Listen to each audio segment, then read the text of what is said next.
और इसमें हम लोगों ने दूसरी जो बात कही थी वो ये कही थी कि this law is not applicable for, किनके लिए एप्लीकेबल नहीं, कौन से के लिए एप्लीकेबल नहीं, न्यूक्लियर रिएक्शंस। यस, और न्यूक्लियर रिएक्शंस क्यों? क्योंकि न्यूक्लियर रिएक्शन में E = mc स्क्वायर से मास थोड़ा कंजर्व हो जाता है, यही तो था ना? Yes sir. Yes sir. और इसके हिसाब से हमने न्यूमेरिकल भी कर लिया था, इसके न्यूमेरिकल तो बहुत आसान थे, इसमें तो कोई डाउट नहीं है ना? नहीं सर।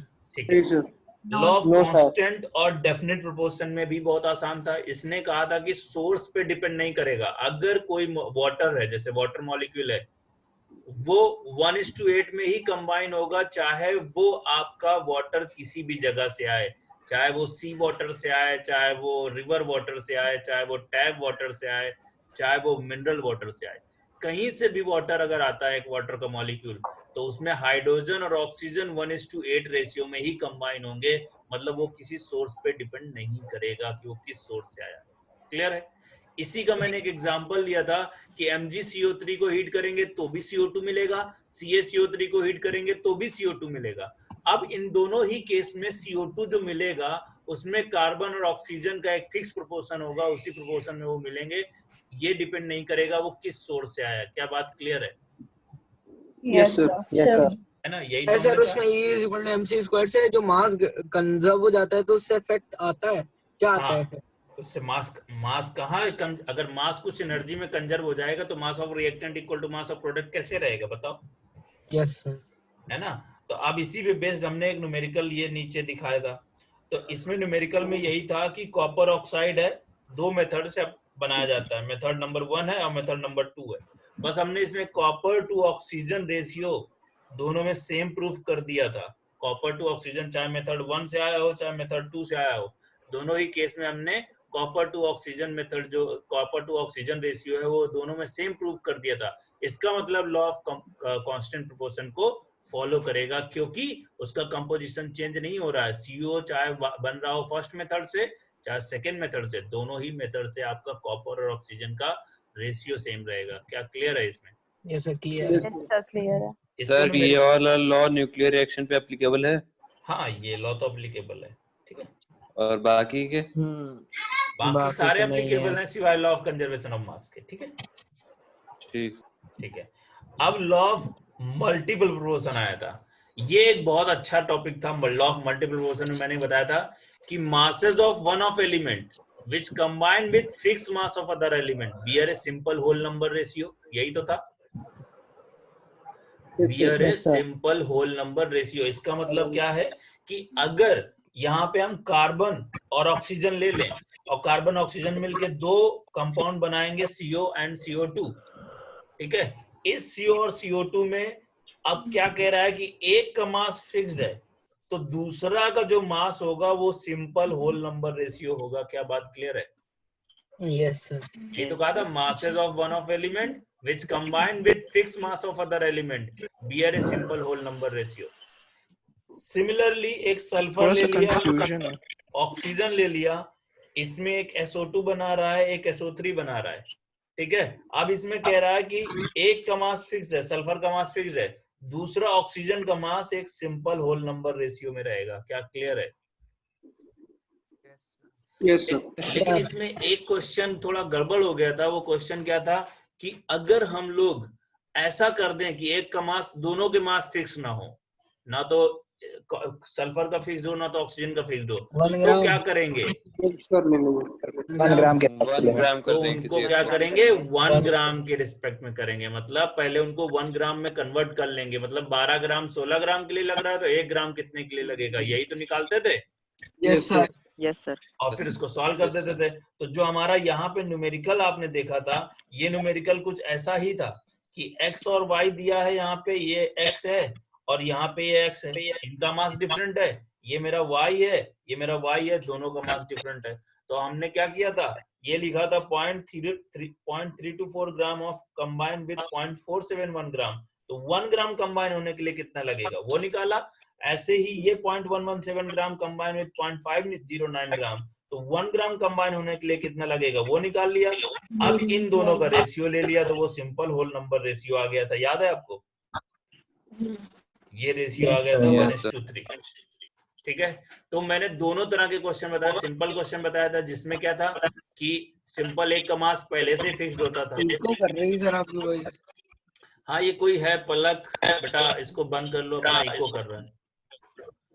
जो लोग भी अगर यूज कर रहे हैं ईयरफोन का तो बहुत आसान होगा, जो माइक का यूज कर रहे होंगे या अपने लैपटॉप का ही वो यूज कर रहे होंगे उनको तो वो इको करती है आवाज। ठीक है,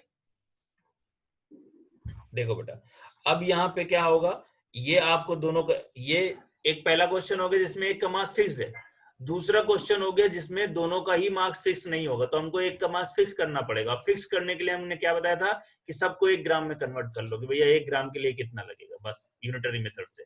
और बस फिर उसके बाद उनका रेशियो ले लो और वो रेशियो 1:3 या मतलब होल नंबर रेशियो आना चाहिए। क्लियर है? Yes sir. अब जो सबसे डिफिकल्ट लॉ था वो था लॉ ऑफ रेसिप्रोकल प्रोपोर्शन। ठीक है, इसमें कह रहा है कि भाई अगर कोई दो कंपाउंड है, एक कोई एलिमेंट है ए और कोई एलिमेंट है बी, ए और बी किसी सी एलिमेंट के साथ कंबाइन हो रहे हैं, लेकिन कंडीशन क्या है कि सी एलिमेंट का मास फिक्स होना चाहिए। कंडीशन क्या है? ए बी कंबाइन हो किसी सी से, लेकिन सी का मास फिक्स्ड होना चाहिए। और जब वो फिक्स मास से कंबाइन होते हैं तो वो एक सिंपल रेशियो में होंगे, मतलब ए और बी का कुछ ना कुछ सिंपल रेशियो होगा। कहां? जब वो किसी फिक्स मास से कंबाइन हो रहे होंगे। लेकिन सिमिलरली उनका एक और मास होगा, उनका एक और रेशियो होगा जब वो आपस में कंबाइन करेंगे। ए और बी आपस में भी कंबाइन करेंगे तो भी उनका एक रेशियो होगा। अब जब इन दोनों रेशियो का एक कुछ रेशियो लेंगे तो वो अपने को क्या देगा? एक होल नंबर रेशियो देगा। क्लियर है? Yes sir. अब इसको एक एग्जांपल के थ्रू कर लेते हैं तो और क्लियर हो जाएगा। ये एग्जांपल ही जो आपके सामने दिया हुआ है इसी को देख लेते हैं। यस ठीक है, इसमें क्या दिया हुआ है कि एक हाइड्रोजन है, एक सल्फर है और एक ऑक्सीजन है। ये ऑक्सीजन है, ये सल्फर है, ये हाइड्रोजन है। अब हाइड्रोजन, सल्फर और ऑक्सीजन एक फिक्स मास ऑफ हाइड्रोजन से कंबाइन होकर दो कंपाउंड बना रहे हैं। क्या? H2S बना रहा है और एक H2O बना रहा है। इसमें सी कंपाउंड, सी एलिमेंट कौन है? हाइड्रोजन। अब बताओ हाइड्रोजन का मास यहाँ पे कितना है? 2 ग्राम और सल्फर का कितना है? 32 ग्राम। बोलो। Yes sir. और यहाँ पे आपका 2 ग्राम और ये कितना है आपका? 16 ग्राम। क्लियर है? अब मुझे बताओ कि यहाँ पे क्या सी का मास फिक्स है पूरा? जो सी एलिमेंट है उसका मास फिक्स है? Yes sir. अब अगर मैं सल्फर और हाइड्रोजन का रेशियो देखूं तो क्या है? 2:1 है। रेशियो 1। Yes sir. इसका सल्फर टू ऑक्सीजन रेशियो 2:1 है। मतलब सल्फर और ऑक्सीजन एक फिक्स मास ऑफ हाइड्रोजन से कंबाइन हुए तो उनका एक रेशियो आया 2:1। अब वो कह रहा है कि अगर वो आपस में कंबाइन होंगे तो या तो उनका रेशियो सेम होगा या तो एक होल नंबर रेशियो होगा उन दोनों का। ठीक है, तो अगर हम वो आपस में कंबाइन होते हैं तो क्या बनाते हैं? SO2 बनाते हैं। और SO2 सल्फर कितना है? 32 और ऑक्सीजन कितना है? 32। तो इनका क्या हो गया? 1:1 का रेशियो हो गया। Yes sir. अब हम क्या कर रहे हैं? अब पहले जो सल्फर आया था, सल्फर ऑक्सीजन रेशियो, बाद में जो सल्फर ऑक्सीजन रेशियो आया, उन दोनों का रेशियो देखेंगे तो वो एक होल नंबर आएगा। देखो यही तो कह रहा है। सर एक बार फिर बता दीजिए। एक बार फिर बता दो। क्या बता दो? बताओ कहाँ? सर ये वाला जो होल नंबर रेशियो वाला है सर। नहीं, क्या पॉइंट नहीं समझ में आया? शुरुआत से नहीं समझ में आया? कहाँ समझ नहीं आया ये बताओ। सर जो लास्ट आपने पॉइंट बताया। हाँ, होल नंबर कहाँ से आएगा? देखो बेटा, ये 2:2 अगर हम क्या करेंगे, पहले से हमने सल्फर और ऑक्सीजन का रेशियो में क्या आया? जब हमने किसी एक फिक्स मास से कंबाइन करा था तो हमारा रेशियो क्या आया? सल्फर टू ऑक्सीजन रेशियो क्या आया? 2:1 आया। 2:1। अभी जब वो आपस में कंबाइन हुए तो सल्फर टू ऑक्सीजन रेशियो क्या आया? 1:1। 1:1। अब इन दोनों का अगर रेशियो ले लें तो क्या आएगा? 2:1। 1:1 क्या आएगा? 2:1। 2:1।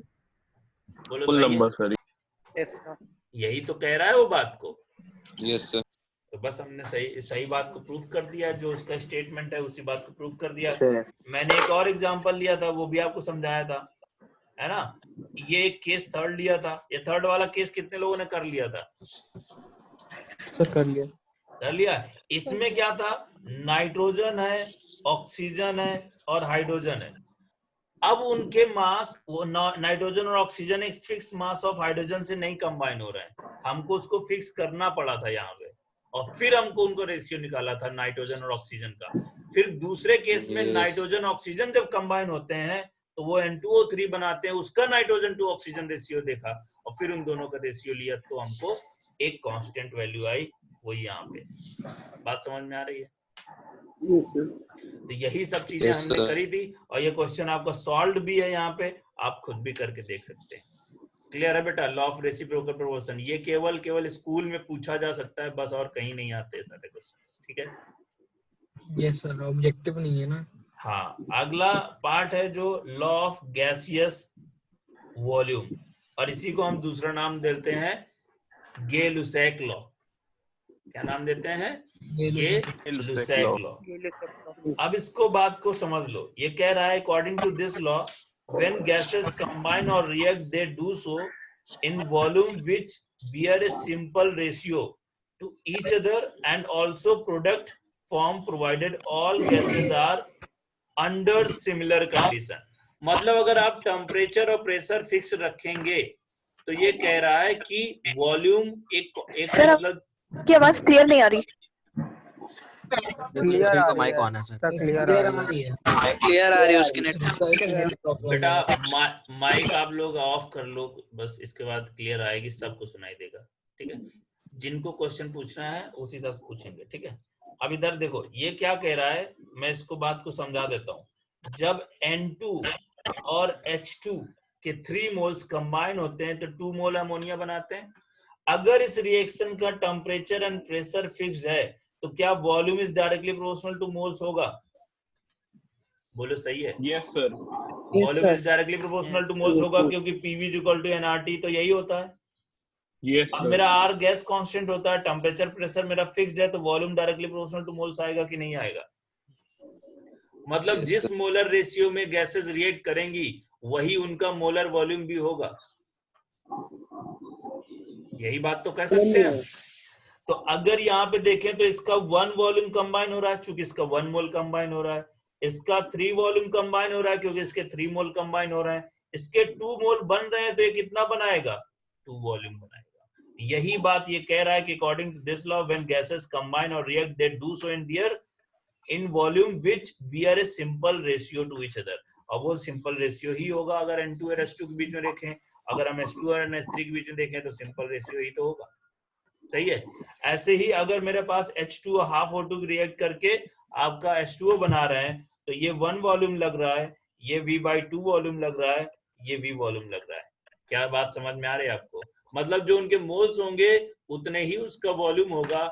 इसका हम बहुत अच्छे से यूज करेंगे, एक हमारा टर्म, एक हमारा आगे हम पढ़ेंगे एडियोमेट्री। एडियोमेट्री पढ़ेंगे आगे हम, इसको हम वहां पे यूज करेंगे। एडियोमेट्री में बहुत अच्छे से पढ़ना पड़ेगा हमको ये वॉल्यूम के टर्म में। अभी हम लिमिटिंग रीजेंट वाला कॉन्सेप्ट पढ़ेंगे, तब भी हम इसको यूज करेंगे थोड़ा सा क्वेश्चंस में। क्लियर है? Yes sir. तो कुल मिला के एक बात आपको समझ जाना है कि जो मोल्स होंगे उतना ही वॉल्यूम वो यूज करेगा रिएक्ट करने में या फॉर्म करने में। तो जो मोल्स हैं ये मैंने आपको PV इक्वल टू nRT से प्रूफ करके दिखा दिया कि भाई PV इक्वल टू nRT है अगर अदर कंडीशन आर फिक्स्ड, मतलब प्रेशर फिक्स्ड है, वॉल्यूम फिक्स्ड है, R तो फिक्स होता ही है, तो volume directly proportional two moles होगा। मतलब जो गैसियस के मोल्स होंगे आपस में रिएक्ट करने के, वही उनका वॉल्यूम होगा। क्या बात क्लियर है इस बात में? Yes, sir. और ये क्वेश्चन आप ये सब पढ़ चुके होंगे आप 9th-10th में सब चीजें। 9 में पढ़े। हाँ, तो ये गे-लुसैक लॉ है। अब आगे बढ़ते हैं एवोगैड्रो लॉ। एवोगैड्रो लॉ भी बिल्कुल गे-लुसैक लॉ की तरह ही होता है, ये भी आप पढ़ चुके होंगे। इसमें क्या कह रहा है कि अंडर सिमिलर कंडीशन, अगर हमारी कंडीशन सिमिलर है तो फिर वही से PV इक्वल टू nRT आ जाएगा। अगर ऑल थिंग्स आर फिक्स्ड, ठीक है, under the according to this law, under the similar condition of pressure and temperature, equal volume of gases contain equal number of molecules। आप बताओ यहाँ पे क्या अगर प्रेशर वेसर फिक्स है तो V is directly proportional two moles आएगा कि नहीं आएगा? अगर मैं मॉलिक्यूल्स के बारे में बात करूं तो V इज इक्वल टू क्या होगा? नंबर ऑफ मॉलिक्यूल्स, मोल्स क्या होता है? Number of molecules divide by Na, और Na तो फिक्स होता है, तो volume equal to number of molecules हो जाएगा कि नहीं? Yes sir. Yes, sir. तो यहाँ पे मॉलिक्यूल के टर्म में बात कर रहा है, कह रहा है कि under the similar condition of pressure and temperature equal volume of gases contain equal number of molecules. जब आपके वॉल्यूम बराबर होंगे तो उनके नंबर ऑफ मॉलिक्यूल्स भी बराबर होंगे। अगर वॉल्यूम वेरी करेगा तो नंबर ऑफ मॉलिक्यूल्स भी वेरी करेंगे। ये बात कह रहा है एवोगैड्रो लॉ। क्या क्लियर है? बस इनके लॉ को याद रखना है, क्योंकि ये लॉ सब पूछे जाते हैं एज ए स्कूल में लिखने के लिए आते हैं। इन पे कोई न्यूमेरिकल है सच नहीं बनता है, ठीक है, एवोगैड्रो लॉ पे। अब यहाँ पे आप देख रहे हैं कि H2Cl2 रिएक्ट गिव्स 2HCl, तो आप देख रहे हैं कि 1 मॉलिक्यूल ऑफ H2 और 1 मॉलिक्यूल ऑफ Cl2 रिएक्ट करते हैं तो 2 मॉलिक्यूल ऑफ HCl बन रहे हैं। क्या क्लियर है सबको? Yes sir. इसमें तो गैलियस एक्सिड लग रहा है सर, क्योंकि सर 1 बेटा वहां पे वो गैसेस से डील कर रहा था, इसलिए उसने कह दिया कि volume directly proportional two moles है, लेकिन यहाँ पे गैसेस के लिए ही एप्लीकेबल नहीं है, ये सभी के लिए एप्लीकेबल है। इसमें क्या हो जाएगा? नंबर ऑफ मॉलिक्यूल पे डिपेंड करेगा। फर्क सिर्फ इतना है एवोगैड्रो और गै-लुसैक लॉ में कि वो मोल्स से डील करता है, ये नंबर ऑफ मॉलिक्यूल से डील करता है। क्लियर है? Yes sir. लेकिन ऑलमोस्ट दोनों ही लॉ सेम ही है। करेक्ट? Yes sir. अब देखो बेटा, ये तो बहुत हो गई आसान सी बात। अब एक और चीज बताने जा रहा हूं जो आप 9th क्लास में ही पढ़ चुके होंगे, 8th 9th में। आपने इंपीरिकल फॉर्मूला और मॉलिक्यूलर फॉर्मूला पढ़ा हुआ है? Yes, sir. 5 नंबर का क्वेश्चन आता था ये बहुत ज्यादा। Yes sir. इंपीरिकल इस पे बेस वो भी किया होगा। Yes, sir. ठीक है, अब देखो इंपीरिकल फॉर्मूला क्या होता है, मॉलिक्यूलर फॉर्मूला क्या होता है, इस बात को समझते हैं। इंपीरिकल फॉर्मूला क्या होता है? सबसे smallest part of the molecule, मतलब मॉलिक्यूल को और फर्दर डिवाइड ना किया जा सकते, वही पार्ट है उसका इंपीरिकल फॉर्मूला। जैसे कि मान लो आपका C12H22 और मान लेते हैं कि ये आपका नहीं वो फिर चलेगा नहीं। यहाँ पे मान लो हम कर देते हैं 12 कर देते हैं, ठीक है, ये है आपका। तो अगर मैं इसका इंपीरिकल फॉर्मूला बनाना चाहूं तो कार्बन यहाँ पे 24 कर देते हैं, कार्बन H2 और O का होल 6। तो क्या ये जो आपका फॉर्मूला लिखा हुआ है, ये फॉर्मूला, यही आपका इंपीरिकल फॉर्मूला है? क्या इसको फर्दर डिवाइड किया जा सकता है? No, sir. No, sir. जैसे कि आपका मान लो C6H12O6 है, तो इसको क्या लिख सकता हूँ? CH2O6। तो मतलब उसको फर्दर जो सिंपलेस्ट फॉर्म में, जो भी उसको सिंपलेस्ट फॉर्म में, जब किसी मॉलिक्यूलर फॉर्मूला को सिंपलेस्ट फॉर्म में लिखा जाता है, वही उसका इंपीरिकल फॉर्मूला होता है। ऊपर वाले में CH2O होल 12 होगा। अच्छा हाँ, ऊपर वाले में 12 है। तो बेसिकली जो सिंपलेस्ट फॉर्म होगा वही उसका इंपीरिकल फॉर्मूला होगा। क्या क्लियर है सबको? सर 9 में सर होल तो लिखते नहीं थे सर, ऐसे हाँ वो ठीक है, अभी सिखा दूंगा मैं, ठीक है। अभी देखो यहाँ पे डेफिनेशन को पढ़ो। इंपीरिकल फॉर्मूला क्या है? It is the formula which gives simplest whole number ratio of atom and various element present in a molecule. Clear है? तो यही बात मैंने बताई आपको कि भाई जो पूरा मॉलिक्यूल है उसका सिंपलेस्ट फॉर्म उसके एटम्स या एलिमेंट के फॉर्म में, जैसे कि अभी आपको बताया C6H12O6, ठीक है, तो इसको हमने क्या CH2O होल 6 ले लिया था।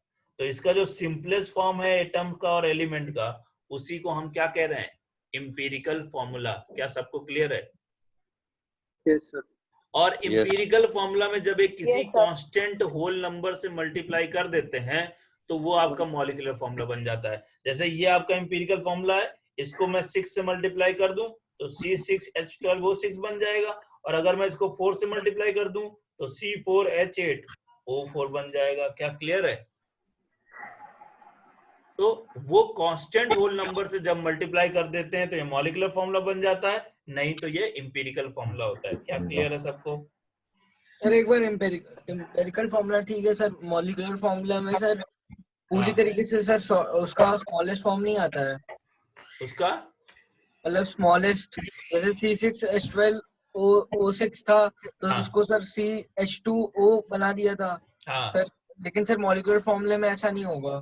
हाँ, मॉलिक्यूलर फॉर्मूला चेंज हो सकता है क्योंकि कांस्टेंट वैल्यू तो हम चेंज करते जा सकते हैं ना। पहले उसको अगर मान लो हम इसको CH2 यहाँ पे लिख दें CH2O और यहाँ बाहर लिख दें N, तो क्या N1 रखोगे तो इसका फॉर्मूला वही होगा, molecular formula equal to empirical formula हो जाएगा।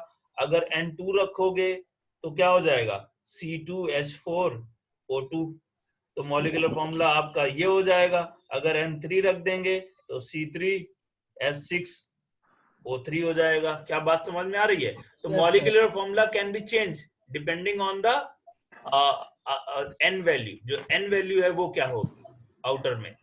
क्लियर है? तो मॉलिक्यूलर फॉर्मूला एक बार समझ में नहीं है सर, एक बार दोबारा बता दीजिए। अभी मॉलिक्यूलर फॉर्मूला समझाया नहीं, एम्पिरिकल फॉर्मूला समझाया। ठीक है, अब देखो मॉलिक्यूलर फॉर्मूला देख लेते हैं। मॉलिक्यूलर फॉर्मूला क्या कह रहा है? It is the formula which gives actual number of atoms and various elements present in a molecule. Actual number of element और एटम देंगे। अब एम्पिरिकल फॉर्मूला तो आपका CH2O था, ठीक है, अब उसके बाहर N लगा दें। और देखो यहाँ पे इन्होंने ये भी बोला है कि molecular formula equal to empirical formula का होल N कैन बी 1 2 3 4 5, कोई भी होल नंबर हो सकता है। क्लियर है? क्लियर है सर, इसमें बस होल लगा देते हैं तो सर उससे आ जाता है मॉलिक्यूलर फॉर्मूला। बिल्कुल। अब मॉलिक्यूलर फॉर्मूला कह रहा है एक्चुअल नंबर होंगे, तो अगर मैं N की वैल्यू 1 2 रख दूंगा तो वो actual number of carbon, actual number of hydrogen और एक्चुअल नंबर ऑफ ऑक्सीजन देगा। क्या बात समझ में आ रही है? तो ये आपका इसके अलावा मॉलिक्यूलर, सर हम लोग इसमें हाफ और मतलब फ्रैक्शन वैल्यूज डाल सकते हैं। फ्रैक्शन वैल्यू नहीं, होल नंबर बोल रहा है ना, 1 2 3 4 हो सकता है सिर्फ। Yes, sir, ठीक है। ठीक है, तो ये होल नंबर होगा। आप जैसे 6 रख दिया, N की वैल्यू 6 रख दिया तो C6H12O6 हो जाएगा। अभी बताओ इंपिरिकल फॉर्मूला मॉलिक्यूलर फॉर्मूला में कोई आपको प्रॉब्लम हो तो बताओ। No sir, doubt no sir. अच्छा, अगर इनके मॉलिक्यूलर फॉर्मूला में ये है तो इनके मॉलिक्यूलर वेट में भी ये रिलेशन होगा कि नहीं? Yes sir. अगर जैसे मान लो ये आपका CH2O है, ये एम्पिरिकल फॉर्मूला N है, अब N इसका मॉलिक्यूलर फॉर्मूला, इसका एम्पिरिकल वेट बताओ क्या होगा? 12 और 2 14 और 16 30 होगा। अब अगर मैं यहाँ पे आपका N की वैल्यू 6 कर दूं तो 6 कर दूंगा तो C6H12, एटॉमिक वेट सर जो भी होंगे सर वो डाल देंगे सर। इसका मॉलिक्यूलर वेट कितना हो जाएगा? 180 हो जाएगा। तो आप बताओ क्या ये ये इंपिरिकल वेट और मॉलिक्यूलर वेट में क्या 6 का रिलेशन है? Yes sir.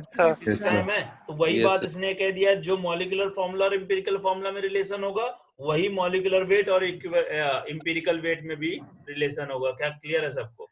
Yes sir. Yes sir. ठीक है, तब तो बहुत सही बात है। फिर तो आगे बढ़ जाते हैं। बस इतनी ही चीज है, अब इसका तो न्यूमेरिकल होते हैं सिर्फ। ठीक है, इंपिरिकल फॉर्मूला मॉलिक्यूलर फॉर्मूला में इतनी चीज है, अब हम इसके न्यूमेरिकल करेंगे। अब न्यूमेरिकल देख लेते हैं बेटा। न्यूमेरिकल कह रहा है, ये क्वेश्चन है आपके सामने, what is the simplest formula of compound which has following percentage composition of carbon is 80%, hydrogen is 20% and its molecular mass is 30, then find the its molecular formula। ठीक है, ये कह रहा है। कितने लोग इसको कर सकते हैं? क्योंकि आप लोगों 9th में पढ़ा है तो इसलिए इसको कर सकते हैं। हाँ तो करिए, कर सकते हैं। एक बार करिए फिर मैं बताता हूँ। करिए। Sir molecular weight is equal to empirical weight into N हो सकता है, तो मतलब उल्टा भी हो सकता है, empirical weight is equal to molecular weight into N। हाँ हो सकता है, बिल्कुल सही बात है। हाँ बेटा। Sir C2H6। C2H6। Yes sir. Yes sir. बहुत बढ़िया। और C2H6। और कोई? So C2H6।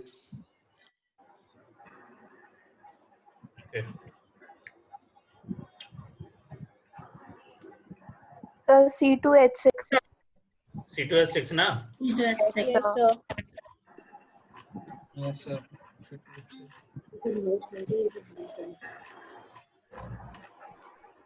पक्का सबका आ रहा है यही? Yes, sir. सॉल्व कैसे sir. किया? सॉल्व कैसे किया? सर बताऊं? हाँ बिल्कुल बताइए। सर पहले सर उसका परसेंटेज कॉम्पोजिशन उसके मॉलिक्यूलर वेट से डिवाइड करके और फिर जो आया है सर परसेंटेज उसका सिंपलेस्ट रेशियो जो मतलब मिनिमम है उससे डिवाइड कर देंगे तो उसका इंपेरिकल वेट का रेशियो आ जाएगा। ठीक है, चलो चलो बढ़िया। चलो मैं अभी बता देता हूँ इसको, ठीक है।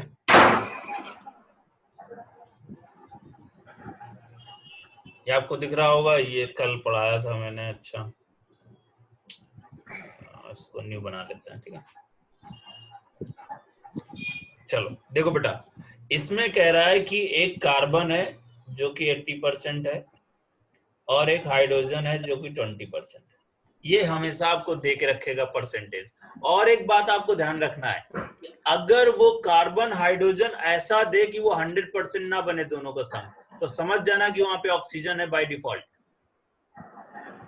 मान लो मैं कहता कि कार्बन 60% है, हाइड्रोजन 20% है, तो क्या ये 100% बन रहा है? No, sir. नहीं बन रहा है। मतलब उस मॉलिक्यूल में कोई एक और एलिमेंट है, और बाय डिफॉल्ट वो एलिमेंट कौन होता है? ऑक्सीजन। Oxygen.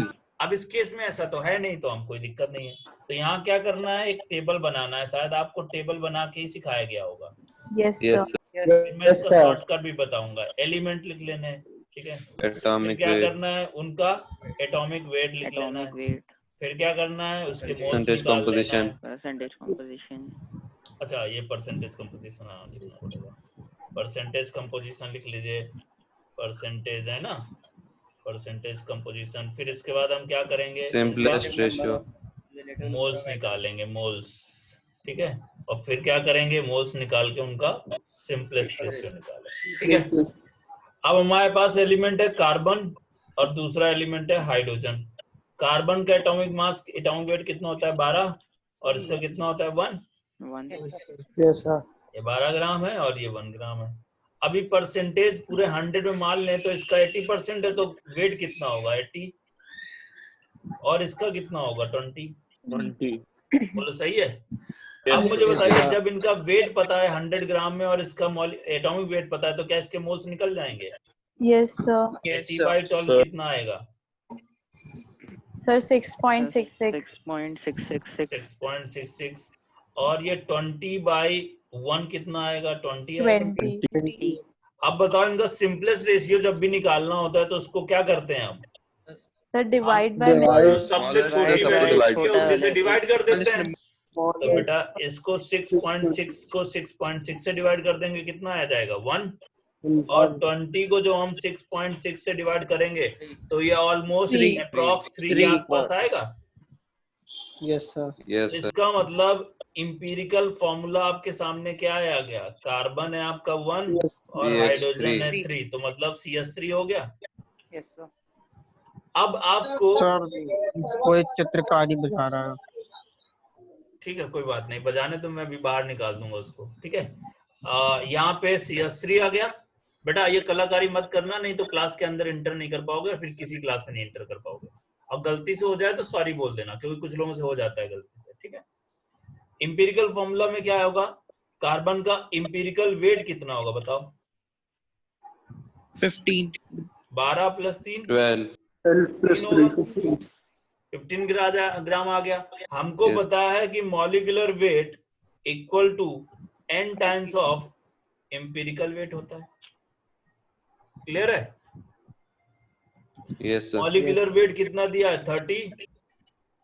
मुझे n ही पता करना है। अगर मुझे मॉलिक्यूलर फॉर्मूला पता करना पड़ेगा तो n की वैल्यू यहाँ पे क्या दिया है? 15। तो n की वैल्यू कितनी आ गई? 2। 2, और जब n की वैल्यू 2 आ गई तो अब मुझे बताइए कि इनके बीच में रिलेशन क्या होता है? रिलेशन होता है कि molecular formula equals to n into empirical formula equal to empirical formula whole n। Whole n. Empirical formula है CH3 होल 2। तो बताओ क्या होगा? C2H6 होगा कि नहीं? 6, अभी कहीं डाउट है किसी को? No, sir. एक क्वेश्चन लिखिए बेटा, नो सर। एक क्वेश्चन लिखिए फिर। an organic substance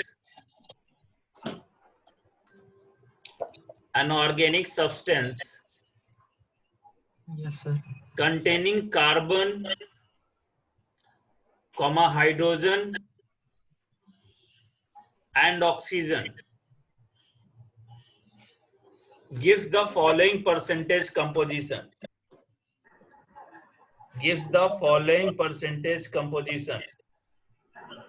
और वो परसेंटेज कंपोजिशन आपको मैं यहाँ लिख देता हूँ. कार्बन का परसेंटेज कंपोजिशन है 40.84 परसेंटेज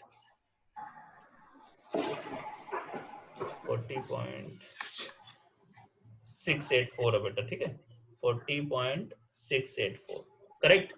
और आपको जो हाइड्रोजन का परसेंटेज दिया है वो 5.085% दिया है.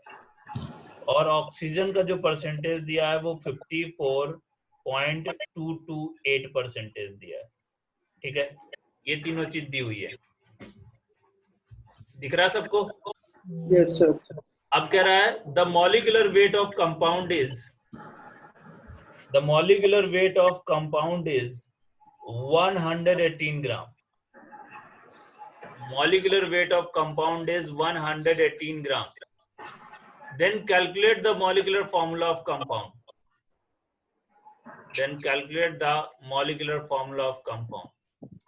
आपको ये बताना है.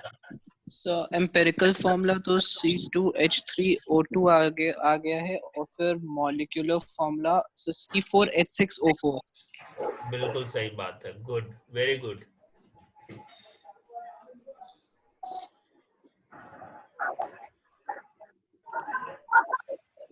दूसरे लोग भी करें बेटा. सर ये पूरा परसेंटेज सर 100% तो है नहीं. 100 नहीं है? नहीं 100 नहीं है सर. अच्छा जोड़ो, आ जाएगा 100 नहीं है सर. 99.99 है. 100 नहीं है सर. 100 नहीं है.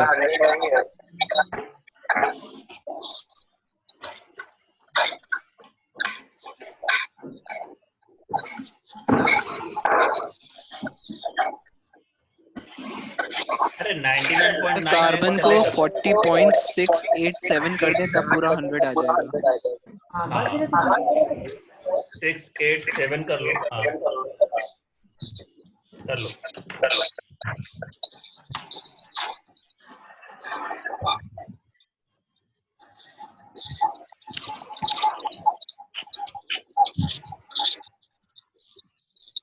सर C2H3O2 है एम्पिरिकल फॉर्मूला. हाँ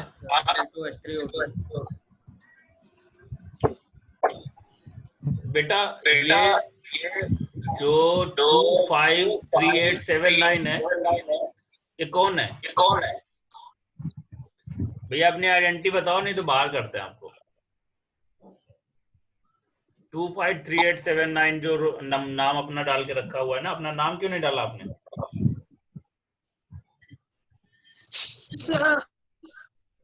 हाँ क्या नाम है बेटा?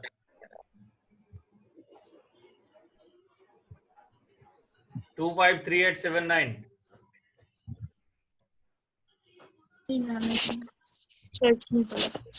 कोई लड़का है, उसका वीडियो भी ऑन है. वीडियो ऑन है उसका. हाँ सर. हाँ तो कौन है बेटा आप? कुछ नहीं बोल रहा है वो. निकल लिया है. कौन है बेटा? सर किक आउट कर दीजिए. बोल ही नहीं रहा है कुछ. देख रहा है, वीडियो चल रहा है उसको. C4H6O4. C4H6O4 answer. C4H6O4.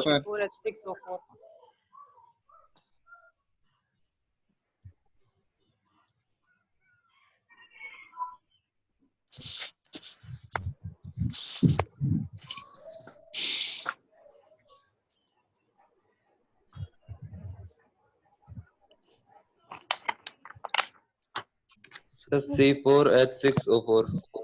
हाँ C4H6O4 3.3 अराउंड कुछ आ रहा है तो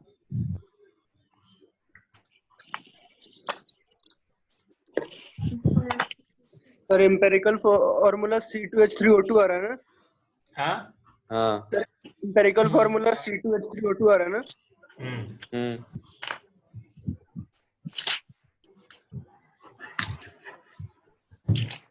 चलो देख लेते हैं। मेरा नहीं आ रहा, मेरे को नहीं आ रहा। 3 आ रहा है, हाँ 3 पॉइंट आ रहा है। अब देखो बेटा, यहाँ पे आपको फिर से वैसे ही टेबल बनानी पड़ेगी। एलिमेंट्स और फिर इसके बाद आपका उनका एटॉमिक वेट, फिर से उनका आपका परसेंटेज, फिर उनका मोल्स और देन सिंपलेस्ट रेशियो। ये तो करना है अपने को। एलिमेंट क्या है? कार्बन, हाइड्रोजन, ऑक्सीजन, सही है। ये है 40.687, ये है 5.085। स्क्रीन पे कुछ नहीं आ रहा। स्क्रीन में नहीं आ रहा? नहीं सर, वीडियो पॉज हो गई है। अच्छा ठीक है।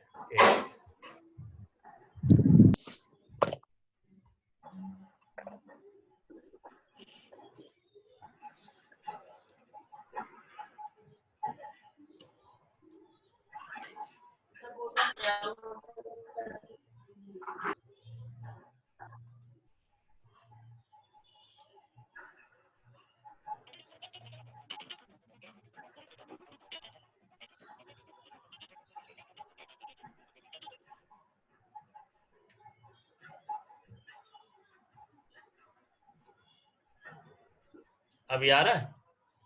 Yes sir. हाँ चलो, अब आ गए। यहाँ पे 54.228 है।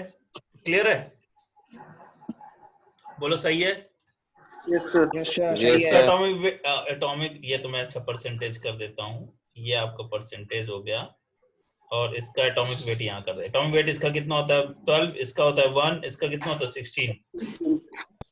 अब इनको डिवाइड करो मोल्स निकालने के लिए। 40.687 डिवाइड बाय 12, यहाँ पे 5.085 डिवाइड बाय 1 और यहाँ पे 54.228 डिवाइड बाय 16। क्या क्लियर है? Yes sir. ये कितना आ रहा है? 3.39 3.39। दो डेसिमल प्लेसेस तक लेना है। हाँ हाँ बिल्कुल। ये कितना आ रहा है? 5.08। 5.08 और ये कितना आएगा? 3.38 49 नहीं आएगा ना? Yes sir. अब अगर इनका सिंपल रेशियो निकालोगे तो सबसे छोटी वैल्यू यही है।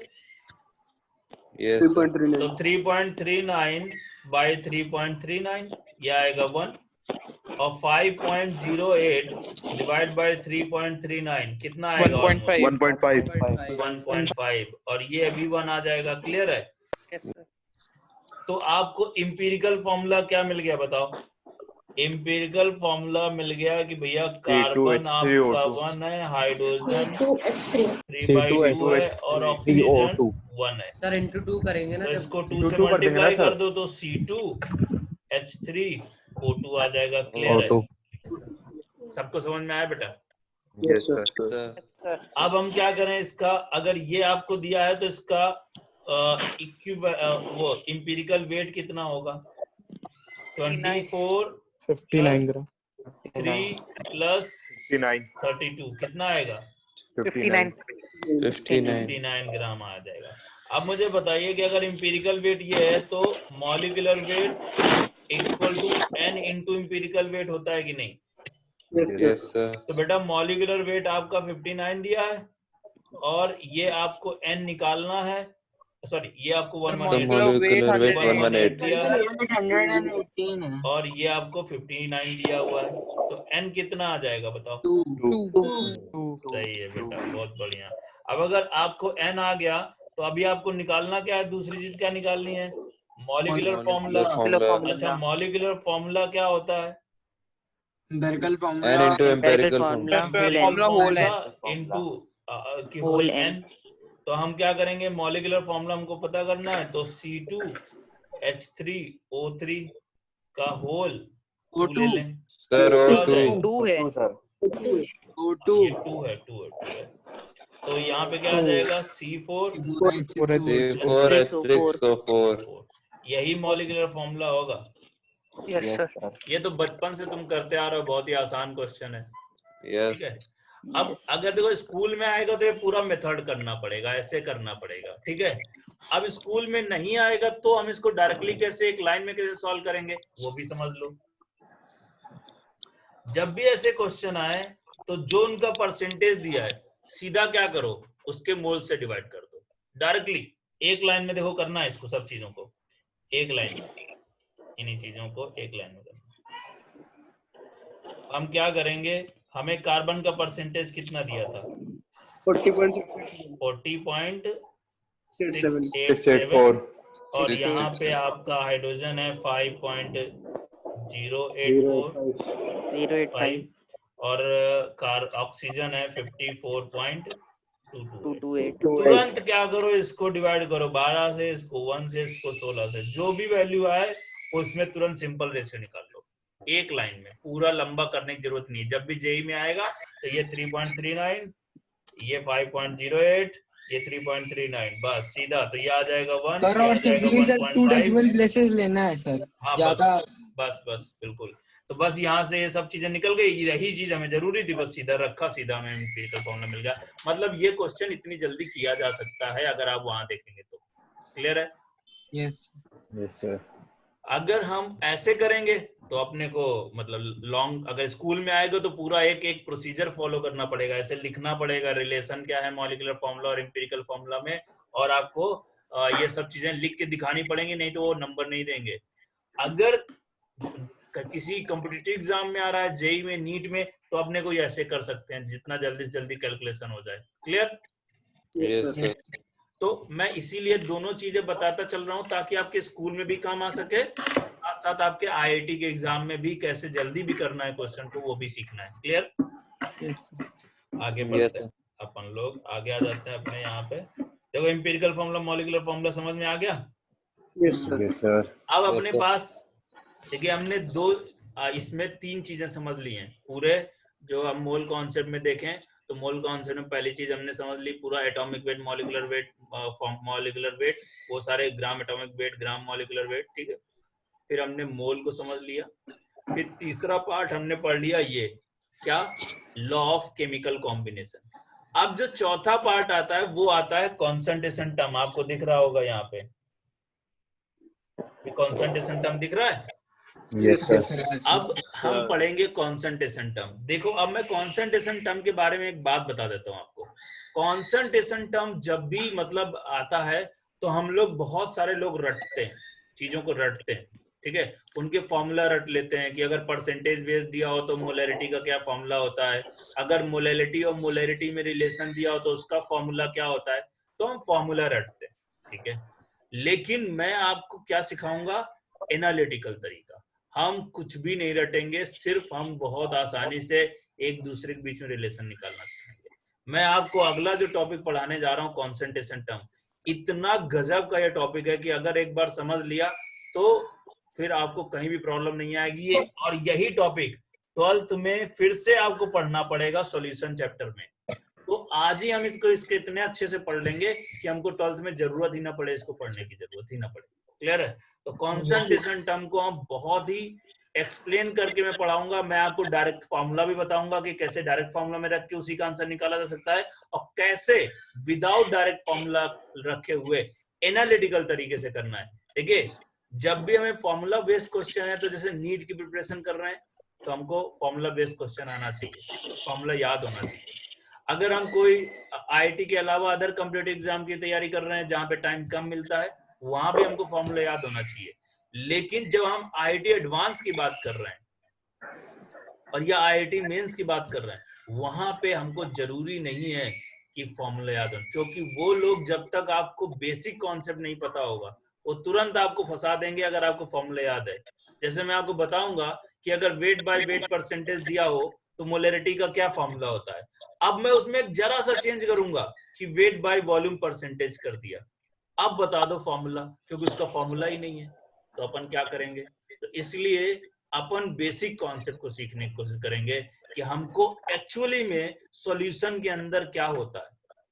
ठीक है, तो सबसे पहले मैं एक बात आपको दिमाग में, आपके फूड फॉर थॉट है ना, फूड फॉर थॉट के लिए मैं एक बात पूछ रहा हूं, क्या सॉल्यूट क्या होता है?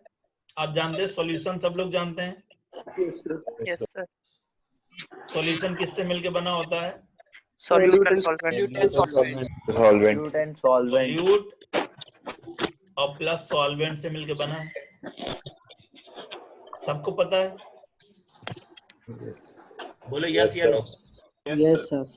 अब मुझे एक बात बताइए कि सॉल्यूट होता क्या है? जो चीज तो ज्यादा सॉल्वेंट में मिक्स की जाती है। डिसॉल्व हो जाए, जो चीज सॉल्वेंट में मिक्स होके Dissolve सॉल्यूशन बना दे। जो चीज सॉल्वेंट में डालते हैं। एक लोग बोलेंगे, एक लोग बोलेंगे।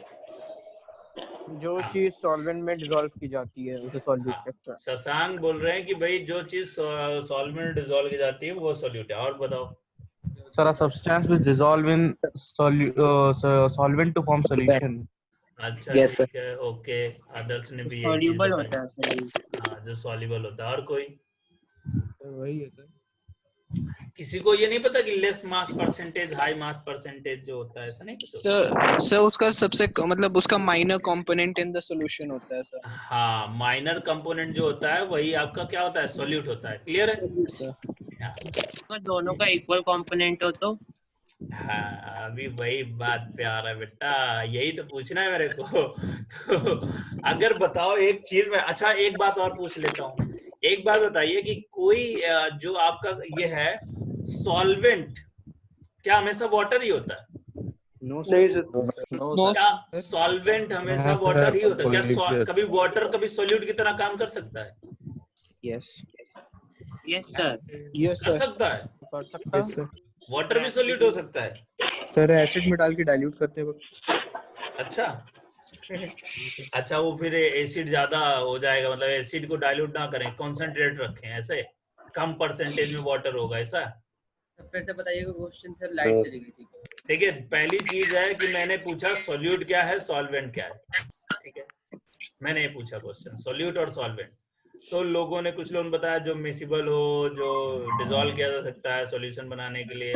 फिर कुछ लोगों ने बताया लेस मास परसेंटेज सॉल्यूट है, हाई मास परसेंटेज सॉल्वेंट है। ठीक है, ये हो गया। अब दूसरा क्वेश्चन है मेरा, क्या वाटर ऑलवेज सॉल्वेंट होता है, सॉल्यूट नहीं हो सकता? तो लोगों ने बोला सॉल्यूट हो सकता है। मैंने पूछा कैसे, बताओ कैसे? बहुत इंटरेस्टिंग चीज पूछ रहा हूँ यार, बताओ तो मजा आएगी। सर अगर .5 सर अल्कोहल और क्या कहते हैं अगर वाटर को मिलाएंगे। हाँ उत्कर्ष बेटा, क्या बोल रहे हो? सर अगर वो एयर में वाटर में फॉर्म में तो उससे वो सॉल्यूट बनेगा वाटर। अच्छा चलो यार, एक बात बताओ मुझे, एक चीज मैं लिखने जा रहा हूँ। सर एक हिंट दीजिए फिर हाँ, बताएं। एक क्वेश्चन दे रहा हूँ, देखिएगा। ठीक है, 60% शुगर है एंड 40% वाटर है। ठीक है, अब मुझे बताइए इसमें सॉल्यूट कौन है, सॉल्वेंट कौन है? वाटर सॉल्यूट है। सॉल्यूट है। शुगर वाटर सॉल्वेंट सॉल्यूट है। वाटर सॉल्यूट है और शुगर सॉल्वेंट है। सर शुगर शुगर सॉल्यूट है सर। शुगर सॉल्यूट है पक्का? सब वाटर सॉल्वेंट है। शुगर सॉल्यूट है। सॉल्वेंट होता है। Water solvent. Water solvent. अच्छा मुझे बताना। सर पानी में सर वाटर लिक्विड है ना। सर अगर दो लेंगे तो वाटर सॉल्यूट कर सकते हैं। CuSO4 सॉलिड है एंड वाटर लिक्विड है। ठीक है, अब इसमें कौन सॉल्यूट है और कौन सॉल्वेंट है? Sir CuSO4। और ये दोनों मिलके बनाते हैं CuSO4.5H2O सॉलिड। वाटर सॉल्वेंट है। वाटर CuSO4 सॉल्यूट है। Water solvent water solute solute है। Water solvent water solute. हाँ, अब अच्छा, जो वाटर बोल रहे हैं सोल्यूट है, वो कैसे बताओ? सर वाटर कंबाइन कर जा रहा है। उत्कर्ष क्या कह रहे हो? जिसमें वाटर कंबाइन कर जा रहा है CuSO4 में। कंबाइन कर जा रहा है, अच्छा। तो CuSO4 का स्टेट नहीं चेंज हुआ, बल्कि वाटर मतलब उसके साथ मिल गया। सर लूजली अटैच हो रहा है उसके साथ। सर माइनर उसमें सर माइनर है सर, क्वांटिटी है सर। यहाँ तुमको कैसे पता चला माइनर है भैया? यहाँ तो मैंने कुछ दिया नहीं है। सर एंड प्रोडक्ट सॉलिड है। सर बट इलेक्ट्रोलाइसिस में सर, इलेक्ट्रोप्लेटिंग में तो CuSO4 कंप्लीटली मिक्स हो जाता है वाटर में। वाटर निकल जाएगा। चलो कोई बात नहीं, तुम लोग कॉन्सेप्ट बिल्कुल हिले हैं, ठीक है। आज मैं उनको टाइट करूंगा, ठीक है।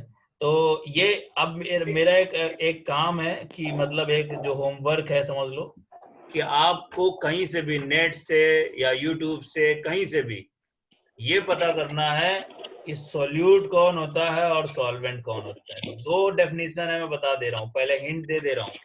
दो डेफिनेशन है सॉल्यूट और सॉल्वेंट को डिफाइन करने के। ये जो मैंने क्वेश्चंस दिए हैं, इन सभी क्वेश्चन में वही दोनों डेफिनेशन लगेंगी, अदरवाइज इनके आंसर्स आपके गलत आएंगे। तो आपको क्या करना है, सॉल्यूट और सॉल्वेंट ढूंढ के आने हैं अगली क्लास में। और एक बात याद रखना है कि मैं जब पढ़ा रहा हूं, बहुत सारी बुक्स हैं, उन सारी बुक्स में क्या होता है, सॉल्यूट के लिए कुछ और नाम ले लेते हैं, सॉल्वेंट के लिए कुछ और नाम लेते हैं। मैं जब भी बी लिखूंगा, कैपिटल बी दिख रहा है यहाँ पे, कैपिटल बी, ये कैपिटल बी है। कैपिटल बी मतलब सॉल्यूट, कैपिटल ए मतलब सॉल्वेंट, कैपिटल एस मतलब आपका सॉल्यूशन। मतलब मैंने कह दिया WB, मतलब क्या हुआ, वेट ऑफ सॉल्यूट। अगर मैंने कह दिया NB तो मतलब मोल्स ऑफ सॉल्यूट। अगर मैंने कह दिया Na मतलब मोल्स ऑफ सॉल्वेंट। अगर मैंने कह दिया Ma मतलब मॉलिक्यूलर वेट ऑफ सॉल्वेंट।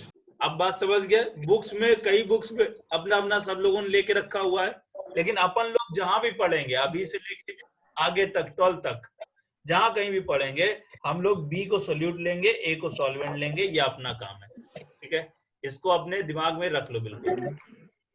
और दूसरा होमवर्क जो दिया है वो आपको करना है, चाहे गूगल से सर्च मारो, चाहे यूट्यूब से सर्च मारो, चाहे अपने सर से पूछो, चाहे जिससे पूछो, सॉल्यूट और सॉल्वेंट कैसे डिफाइन करते हैं पूछ के आना है। और जो मैंने दोनों क्वेश्चन दिए उनके भी आंसर चाहिए।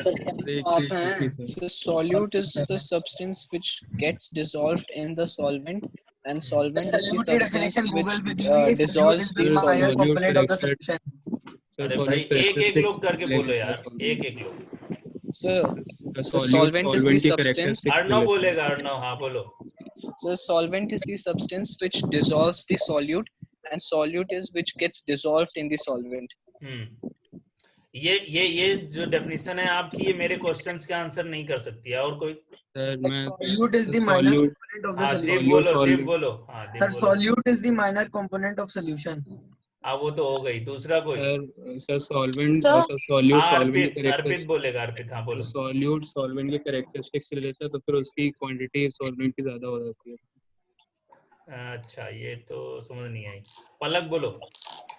Sir, solute are the substances which are dissolved in solvent in any ratio to form a solution. जिसके मोल्स ज्यादा होंगे वो सॉल्वेंट होगा, सर जिसके मोल्स कम होंगे वो सॉल्यूट होगा। यस सर, ये फैक्ट है। So when you ask that water का सॉल्यूट और सॉल्वेंट एक्ट करेगा, जब वाटर के मोल्स ज्यादा होंगे देन द अदर कंपोनेंट, तब वो सॉल्वेंट होगा। हाँ, ये तो मैंने बता दिया ना बेटा, अंचल बेटा, ये मैंने बता दिया कि जो आपका सॉल्वेंट होता है वो हाई मास परसेंटेज होता है, और जो सॉल्यूट होता है लेस मास परसेंटेज होता है।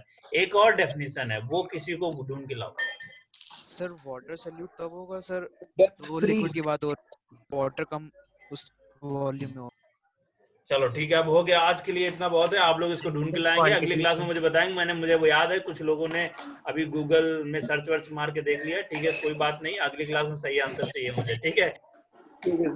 अभी मैं क्या करता हूँ, आप लोगों को DPP सॉल्व करना है ना अपनी। यस सर डीपीपी सॉल्व कर फर्स्ट वाली से बताइए। 7th क्वेश्चन बता डाउट है। कौन सा क्वेश्चन? 7th question. अच्छा मैं डीपीपी तो खोल लूं पहले बेटा।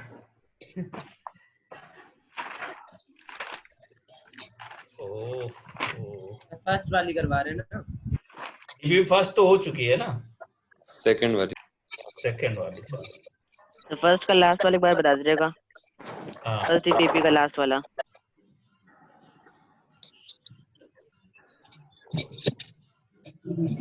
डीपीपी 2 चाहिए ना? डीपीपी 2 फर्स्ट के डीपीपी 1 का क्वेश्चन 8 बता दीजिए एक बार। सर डीपीपी 1 के सॉल्यूशन हो तो भेज दीजिएगा फुल डाउट। डीपीपी 1 के सॉल्यूशन वो आपने भेजे हैं ऑलरेडी। भेजे हैं, ग्रुप में पढ़े हैं। सर मैं बाद में आया हूँ, शायद मेरे पे दिखा नहीं रहा, एक बार फिर शेयर। बेटा किस स्कूल से हो? सीएमएस के कौन से स्कूल से? आरडीएस हो? सीएमएस से नहीं सर, सेंट फ्रांसिस। हाँ सेंट फ्रांसिस। तो बेटा तो आप क्या किस ग्रुप में ऐड हो? S1N1 में? Yes sir. हाँ तो S1N1 में कोई एक लोग फॉरवर्ड कर देना बेटा, ठीक है? अच्छा ये बताओ कौन क्या सा फॉरवर्ड करना है? सर 6th वाला जो मैंने फोटोज भेजी थी सॉल्यूशन 1 के, डीपीपी 1 की, ठीक है? Okay sir. अच्छा डीपीपी 2 डिस्कस। डीपीपी 1 में भी कोई डाउट है? No sir. नहीं डाउट है ना? एक क्वेश्चन तो मैंने सॉल्व कर दिया था। पहले डिस्कस कर लिया। लास्ट वाला बता दीजिए 1 का। लास्ट क्वेश्चन 1 का मैच द फॉलोइंग। डीपीपी 1 का लास्ट क्वेश्चन। ठीक है चलो 1 देख लेते हैं। 1 का last question, match the column. No sir उसके नीचे वाला 8 सर 8 वाला। नीचे वाला? हाँ 8। एक मिनट। डीपीपी 1 का लास्ट वाला क्या कह रहा है? If all the atoms of from 4.4 gram of CO2 इतने molecules of N2O5 and 0.2 moles of CO then resulting gas occupies. तो हम क्या करेंगे? पहले ऑक्सीजन के एटम्स निकाल लेंगे। सबसे ऑक्सीजन के मोल्स निकाल लें। ऑक्सीजन के मोल्स निकालना है। चलो देखो कैसे होगा। ऑक्सीजन के मोल्स निकालते हैं अपन लोग। यहाँ चलते हैं और मुझे याद है डीपीपी 1 में मैंने कहाँ सॉल्व किया था, यहाँ पे सॉल्व किया। चलो ठीक है कोई बात नहीं, हम फिर से कर देते हैं। न्यू में ले लेते हैं। इसमें हमारा जो लास्ट वाला क्वेश्चन है उसमें क्या क्या दिया हुआ है? एक तो दिया है CO2 और एक क्या दिया है? N2O5 और एक क्या दिया है? CO और एक क्या दिया है? SO2। इन सभी में कह रहा है if all the oxygen atom from 4. this gas NTP are removed and combined to form O2 gas। तो मैं क्या करूं? सबसे मोल्स निकाल लूं और ऑक्सीजन के जितने मोल्स होंगे उसका हाफ मोल्स होंगे किसमें? O2 गैस में, क्योंकि O2 गैस 2 ऑक्सीजन मॉलिक्यूल से मिलकर बनता है। क्या बात सही है? यस या नो? यस। तो मैं क्या करूं? सभी से ऑक्सीजन के मोल्स निकाल लूं। तो बताओ CO2 से ऑक्सीजन के मोल्स कैसे निकलेंगे? Total moles 4.4 of O atom आपको कैसे निकलेंगे? पहले मोल भाई एक ऑक्सीजन के CO2 के 1 मोल में कितने मोल थे? 2। CO2 के 1 मोल में ऑक्सीजन के कितने मोल हैं? 2 है कि नहीं? अभी कितने मोल है मेरे पास CO2 के? 4.4 डिवाइडेड बाय 44। बोलो सही है? Yes sir. भाई अगर एक मोल था, वो तो हमारा जन्मसिद्ध अधिकार है। 1 मोल होता है तो CO2 के कितने मोल? CO2 में ऑक्सीजन के कितने मोल है? 2। अभी 4.4 ग्राम में कितने मोल्स होंगे? उससे मल्टीप्लाई कर दिया। यस। अब बताओ जब N2O5 का 1 मोल था तो ऑक्सीजन के कितने मोल थे? 5। अभी मोल्स ऑफ N2O5 कितने हैं? मोल्स निकालने के लिए उसके नंबर ऑफ मॉलिक्यूल्स दिए हैं, तो डिवाइड बाय क्या कर देंगे? Na डिवाइड बाय Na कर देंगे, मोल्स निकल जाएंगे। 1 मोल में 5 है तो इतने मोल में कितने होंगे? मल्टीप्लाई हो गया। क्लियर है? यस। अब CO में आपके 1 मोल में ऑक्सीजन का कितना मोल था? 1। अभी कितना है? 0.2 मोल, तो मल्टीप्लाई कर देंगे। बोलो सही है? Yes sir. अब आगे बढ़ते हैं। SO2 के 1 मोल में कितने मोल है? 2। अभी SO2 के मोल्स कितने, चूंकि उसका क्या दिया है, वॉल्यूम डिवाइड बाय 22.4, क्योंकि एनटीपी कंडीशन पे दिया हुआ है। क्लियर है? Yes sir. Yes sir. बेटा इसको पूरा तुम सॉल्व करोगे तो कितना आ जाएगा, 1 मोल। 1 और 1 मोल है किसका, ऑक्सीजन का एटम का। ऑक्सीजन के एटम का। मोल्स ऑफ O2 कितने होंगे, मोल्स ऑफ O2 होंगे 0.5। 2 मोल ऑफ ऑक्सीजन एटम मिलके 1 मोल O2 मॉलिक्यूल बनाते हैं, तो इसलिए उसका हाफ कर दिया। सही है? अब Yes, मुझे sir. चाहिए volume of O2 gas at STP, मतलब NTP, तो वो कितना आ जाएगा, हाफ मोल है इंटू 22.4, कितना आ गया, 11.2 लीटर आ जाएगा। सर ये टोटल मोल्स तो आपने सर 1 मोल निकाले थे। हाँ sir moles of O2 sir, moles of निकाला किसके है, देखो ये लिखा है बेटा ऊपर, ये भी तो देखा करो। O एटम, O एटम के मोल्स हैं, दिख रहा है? Yes sir. ये O एटम के मोल्स हैं, तो ये लेकिन मोल्स किसके हैं, O2 के। अगर O एटम के 10 मोल्स होंगे तो O2 के कितने मोल होंगे, 5 ही तो होंगे। Yes sir. क्लियर है बात सबको? चलो आगे बढ़े। Yes sir. आप डीपीपी नंबर 2 में देखते हैं, डीपीपी नंबर 2। डीपीपी नंबर 2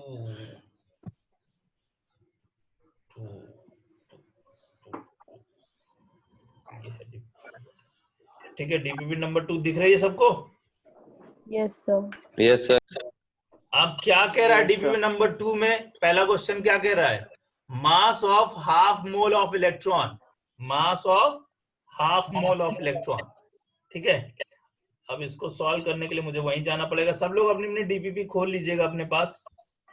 ठीक है, yes, मैं यहाँ पे सॉल्व करता चला जा रहा हूँ क्वेश्चन एक तरफ से। DPP2 करेक्ट है, उसका क्वेश्चन नंबर 1। क्वेश्चन नंबर 1 में किसी को डाउट है? Excuse me sir. No sir. कौन सा आंसर? नहीं है 1 में किसी को doubt? No sir. No sir. नहीं, वो बताएं डीपीपी 2 में 1 में किसको डाउट है। मैं वही क्वेश्चन बताऊंगा जिसमें डाउट होगा। 1 में किसको डाउट है? नहीं है सर। किसी को नहीं है। 2 में किसी को डाउट है? Yes sir. No sir. No sir. हाँ, नहीं एक भी बच्चे को डाउट होगा तो मैं बताऊंगा। किसको डाउट है बेटा? सर मुझे सर। हाँ ठीक है, 2 चलते हैं। 1 में किसी को डाउट नहीं है, चाहे एक भी बच्चे को होगा तो मैं बताऊंगा। सर डिस्कस कर दीजिए 1 का। 1 डिस्कस करना है, 1 डिस्कस करना है। ये सर आंसर सर पूछ लीजिए सर। हाँ सर कर लीजिए। अच्छा चलो ठीक सर है। बी। हाँ बी है आंसर इसका। देखो 0.274 m। बी आंसर है। ठीक है, कल मैंने आंसर की भेज तो दी थी। Yes sir. हाँ ठीक है चलो ओके। आपको कह रहा है mass of half mole of electron. अब बेटा एक बात करते हैं, एक तरफ लिख लेते हैं मोल्स ऑफ इलेक्ट्रॉन और एक तरफ लिख लेते हैं वेट ऑफ इलेक्ट्रॉन। सही है? Yes sir. इन्हीं के बीच में तो हमको रिलेशन चाहिए। बोलो सही है? Yes sir. अब जब इसका 1 मोल इलेक्ट्रॉन होता है, 1 मोल इलेक्ट्रॉन, तो इसका मास कितना होगा? क्योंकि 1 इलेक्ट्रॉन का मास होता है 9.1 into 10⁻31 kg into Na। Into Na। क्या क्लियर है? Yes sir. Yes sir. क्योंकि 1 मोल में इलेक्ट्रॉन जो होंगे आपके, वो होंगे Na इलेक्ट्रॉन, और 1 इलेक्ट्रॉन का मास है 9.1 इंटू 10⁻31, तो Na इलेक्ट्रॉन का कितना होगा? मल्टीप्लाई कर दिया। Yes sir. अभी कह रहा है कि Yes, sir. 0.5 मोल है, उनका मास बताओ, क्या क्रॉस मल्टीप्लाई कर दोगे? Yes sir. यस आंसर मिल जाएगा बेटा। Yes sir. यस या नो? Yes sir. अब इसने ग्राम Yes, में sir. पूछा है तो इसको 28 कर सकते हो तुम। ये मैं केजी में निकाल रहा हूँ, आप ग्राम में निकाल सकते हो। क्लियर है? Yes sir clear. यस। बहुत बढ़िया। क्वेश्चन नंबर 2 में चलें। Yes sir. क्वेश्चन नंबर 2 कह रहा है 39.4 kg of gold was recovered from smuggler. ठीक है, the number of atom of gold recovered are. अरे यार, नंबर ऑफ एटम निकालना है तो आपको पहला चीज क्या सोचनी पड़ेगी? moles मोल्स अच्छा बेटा, मोल्स ऑफ गोल्ड अगर निकालना है तो मोल्स ऑफ गोल्ड निकालने के लिए weight of gold upon atomic weight of gold, क्या सही है? Yes sir. Weight of gold कितना दिया है? 39.4 इंटू 10 की पावर 3 ग्राम। क्लियर है? ग्राम में कन्वर्ट करना पड़ेगा ना अपने को, क्योंकि एटॉमिक वेट अपना ग्राम में होता है। तो डिवाइडेड बाय हम एटॉमिक वेट ऑफ गोल्ड कितना होता है? 197। और ये आ गए मोल्स, तो नंबर ऑफ एटम कितने होंगे बताओ? मोल्स इनटू 39.4 इंटू 10 की पावर 3 डिवाइड बाय 197 मोल्स हो गए इनटू यस सर Na। सही है। Na। आगे का काम सिर्फ मैथमेटिक्स का काम है, आप कर लेंगे सर डी और डी आंसर सही, इसका डी आंसर है। यस। अब हम अगला क्वेश्चन नंबर 3 में किसी को डाउट है? नहीं सर। No sir. 3 में किसी को डाउट नहीं है ना? No sir. No sir. No sir. एक भी सिंगल बंदा नहीं है? चलो, कौन है? कोई नहीं सर। कोई नहीं है। क्वेश्चन नंबर 4 करते हैं फिर। Question number 4, the number of gram atom present in 288। ये किसको डाउट है? सर मुझे डाउट है। सर मुझे भी डाउट है। सर ग्राम एटम क्या होता है? हाँ, ये बहुत लोगों को डाउट होना भी चाहिए, ठीक है। जिन्होंने वीडियो नहीं देखा होगा उनको ये डाउट होना चाहिए, क्योंकि इसके बारे में मैंने वीडियो में बात करा है कि 1 मोल वही हम बोल देते हैं 1 ग्राम एटम, या हम बोल देते हैं 1 ग्राम मॉलिक्यूल। अभी जो मॉडर्न में जो मोल को 1 ग्राम मॉलिक्यूल या 1 ग्राम एटम बोलते हैं, या फिर 1 ग्राम आयंस। अगर ऐसा कुछ बोल देते हैं तो इसका मतलब क्या है? मोल ही है। मतलब मोल का दूसरा नाम हो गया ग्राम एटम, या फिर ग्राम मॉलिक्यूल, या फिर आपका हो जाएगा ग्राम आयंस। क्या क्लियर है? बात बताई थी आपने।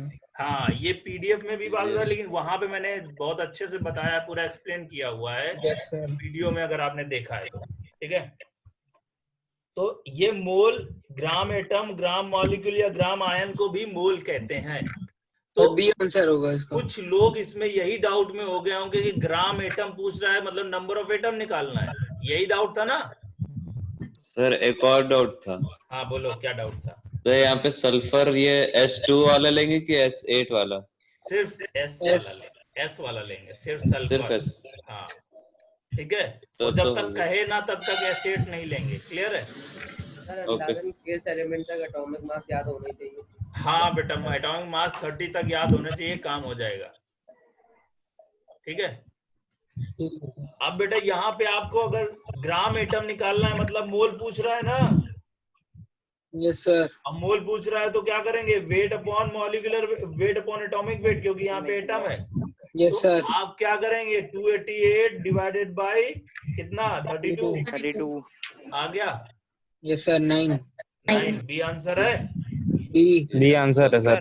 बहुत बढ़िया, आगे बढ़ते हैं फिर। तो सर 5th वाले में डाउट है सर मुझे। हाँ, 5th वाला भी बता देते हैं। एक भी बच्चे को डाउट होगा तो मैं बताऊंगा। देखिए इसमें क्या कह रहा है? 1.5 into 10⁻22 atom of an element weight 0.9 gram, then atomic mass of element in AMU। तो आप मुझे बताइए कि हम क्या करते हैं? Mole of element, unitary method apply करें। हाँ, यूनिटरी मेथड भी अप्लाई कर सकते हैं। Mole of element into atomic weight equal to mass of element आ जाता है। Yes sir. यही तो करते हैं। Yes. Moles of element into atomic mass of element equal to mass of या वेट ऑफ एलिमेंट होता है कि नहीं? क्योंकि मोल्स, आपको पता है मोल्स क्या होता है? Weight upon atomic wait. Yes sir. तो बेटा वेट क्या होगा? Moles into atomic wait. Clear है? क्लियर। तो आप मुझे बताइए, इसके एटम दिया है 1.5 into 10 की पावर 22, क्या इसके मोल्स निकाल सकते हो? Yes sir. Yes sir. Into atomic wait हमको निकालना है, और मास दिया है 0.9। हो गया। बोलो सही है? Yes sir. हो गया। एटॉमिक वेट कितना आ जाएगा? A 0.9 into 36 divided by 1.5 into 10 power 36 आएगा। 22, तो 36 U आ जाएगा कि नहीं? Yes sir. बोलो सही है। सही है। आगे बढ़े। यस सही वाला बता दिए, समझ नहीं आया क्या क्वेश्चन फिफ्थ वाला। अरे फिफ्थ वाला समझ नहीं आया क्यों भाई? अगर हमको मोल्स दिया है तो एटॉमिक वेट से क्रॉस मल्टीप्लाई कर देंगे तो हमको यही फॉर्मूला मिलेगा कि नहीं? Yes sir. और हमें मोल्स निकालने के लिए कैसे, हमको क्या दिया है? Number of units upon Avogadro number divide by Na और into atomic wait. Yes sir. Mass of element कितना दिया? 0.9। यस हो गया क्वेश्चन। Yes sir. बोलो क्या दिक्कत है? सर कोई दिक्कत नहीं है। आगे यस सर यू क्यों लगाए हैं? बेटा क्योंकि एटॉमिक वेट है वो, ठीक है। ग्राम एटॉमिक वेट होता तो हम नहीं रखते उसको, ठीक है। और उसने बोला है कि AMU में बस निकालो उसको। Yes sir. ठीक है, चलो आगे बढ़े। ये 6 वाले में डाउट है। यस 6 वाला क्वेश्चन क्या है? Ratio of mass of a titanium atom to the mass of carbon atom is 4:1, then molar mass of titanium. आ जाते बेटा, बहुत बढ़िया क्वेश्चन है। ये कह रहा है रेशियो ऑफ मास मतलब wait of titanium upon weight of carbon, ये आपको दिया है 4:1 रेशियो। क्या क्लियर है सबको? Yes sir. और कह रहा है मोलर मास का ratio, molar mass of titanium बता दो। तो भैया आप मुझे बताओ, क्या मैं ये लिख सकता हूं कि इसको हम मॉलिक्यूलर वेट से डिवाइड कर दें, wait of titanium upon molecular weight of, sorry इसको एक काम करते हैं, ये 4:1 दिया है, मोलर मास ऑफ टाइटेनियम बताना है, ठीक है। तो रेशियो ऑफ मास, ठीक है, तो मास में ही कन्वर्ट कर लेते हैं इसको। ओके, आप मुझे बताइए, अभी हमने ऊपर देखा कि वेट ऑफ सब्सटेंस क्या होता है? मोल्स इनटू क्या होता है? मॉलिक्यूलर वेट, मॉलिक्यूलर फिर atomic weight into atomic wait. बोलो सही है? सही है। Moles into atomic wait. अब और इसमें कुछ नहीं दिया, molar mass of titanium is, molar mass कह रहा है तो मतलब 1 मोल की बात करेगा। हाँ ठीक है, तो हमारे पास क्या हो गया? Wait of titanium equal two moles of titanium into atomic weight of titanium, ठीक है, एटॉमिक वेट ऑफ टाइटेनियम। ऐसे ही ये upon weight of carbon equal two moles of carbon into atomic weight of carbon. ये लिख सकते हैं कि नहीं? yes, बोलो। और ये रेशियो दिया है 4:1। 4:1। तो बेटा मेरे पास 4:1 क्या आ गया? Moles of titanium upon moles of carbon into atomic weight of titanium upon atomic weight of carbon. सही है? बोलो सही है। yes, और मोलर मास का है, मतलब इनका दोनों का मास क्या होगा? मोलर क्या होंगे? 1, तो ये कैंसिल हो जाएंगे। अब मुझे बताइए कि यहाँ पे 4/1 equal to atomic weight of titanium upon atomic weight of carbon कितना होता है? 12। तो कितना आ जाएगा? Atomic weight of carbon, atomic weight of titanium कितना आ जाएगा? 48। सर आपने मोल्स क्यों काटे? मोल्स इसलिए काटा क्योंकि उसने बोला है मोलर मास मतलब 1 मोल का मास, मतलब दोनों के मोल्स 1 ही 1 है। सर इसने बोला था ratio of mass of titanium atom to the mass of carbon atom is 4:1, then the molar mass of titanium is, ये बोला है। अगर मान लो वो भी कर लो तो भी कोई दिक्कत नहीं होगी। देखो अगर तुम मान लो एक एटम है तो उनके मोल्स निकालोगे तो क्या होगा? कैंसिल नहीं हो जाएंगे? कैंसिल हो जाएंगे सर, इनटू n लेकिन मोलर मास ऑफ टाइटेनियम मतलब सिर्फ टाइटेनियम टाइप।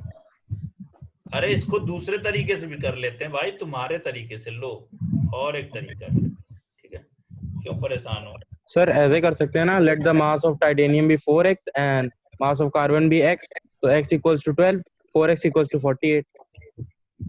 क्या बेटा फिर से बोलो, नहीं समझा मैं। सर जैसे कि रेशियो में दिया है तो लेट द मास कर ले, तो x ले ले तो टाइटेनियम 4x हो जाएगा और कार्बन का x हो जाएगा। x इक्वल्स टू 12 है और 4x इक्वल्स टू 48। x क्या माना है आपने?